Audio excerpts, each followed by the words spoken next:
چکوی نے پوچھا، شہزادی کی یہ حالت کیسے ہوئی؟ چکوے نے کہا، کسی ظالم نے شہزادے کو جلا کر مارنے کی کوشش کی تھی۔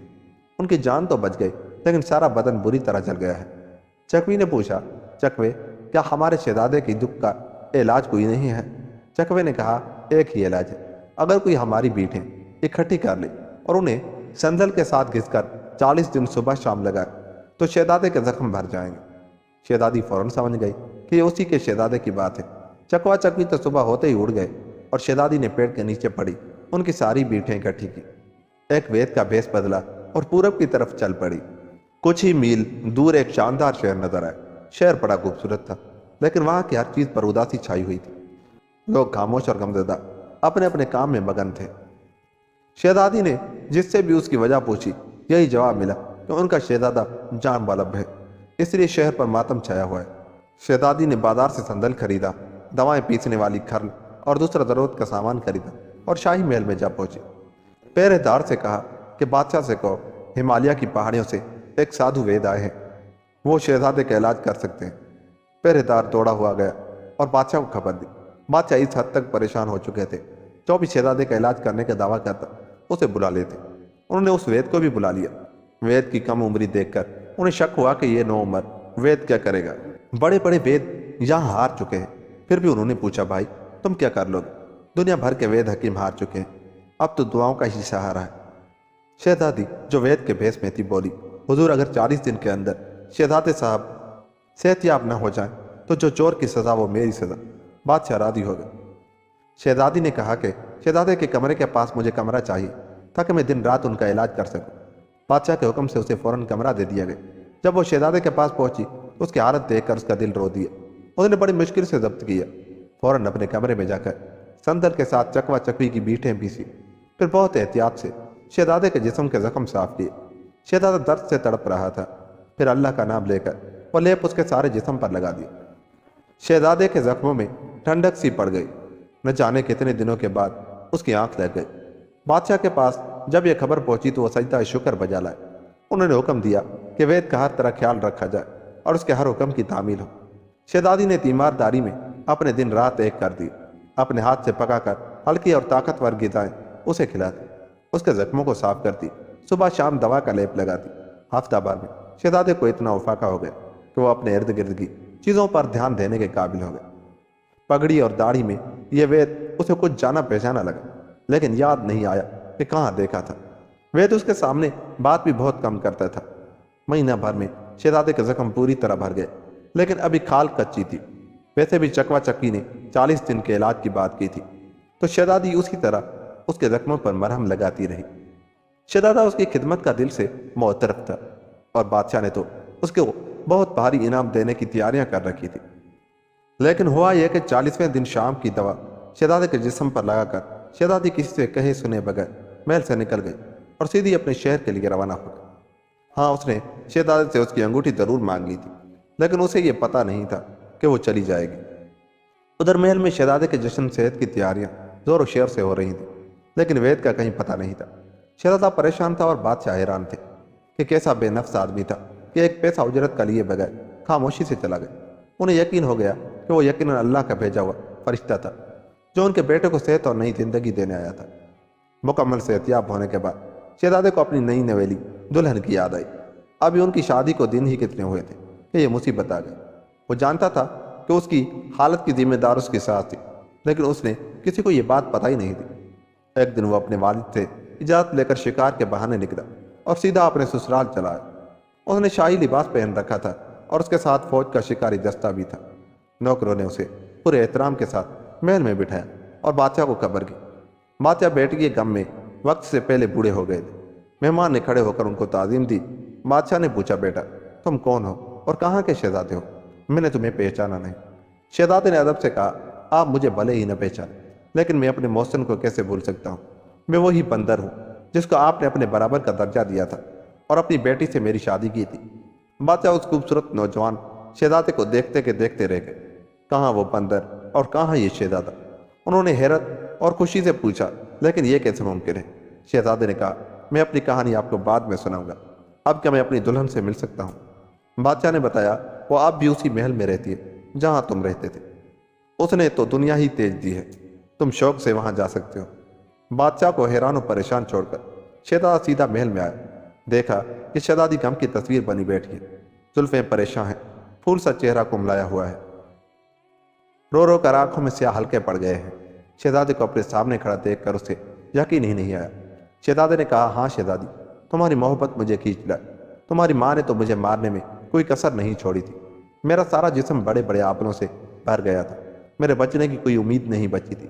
شہزادی نے پوچھا، پھر آپ ٹھیک کیسے ہوئے؟ شہزادے نے جواب دیا، اللہ کا بھیجا ہوا ایک فرشتہ وید کے بھیس میں آیا، 40 دن میرے زخموں پر دوا لگائی اور میری ایسی خدمت کی کہ کوئی کسی کی نہیں کر سکتا۔ شہزادے نے پوچھا، اچھا تب تو آپ لوگوں نے اسے بہت انعام و اکرام دیا ہوگا؟ شہزادہ بولا، نہیں، حیرت کی بات تو یہ ہے کہ سوائے میری ایک انگوٹھی کے اس نے کچھ نہیں لیا اور بغیر کسی کو بتائے چپ چاپ کہیں چلا گیا۔ شہزادی نے انگوٹھی دکھاتے ہوئے پوچھا، کہ یہی انگوٹھی تھی؟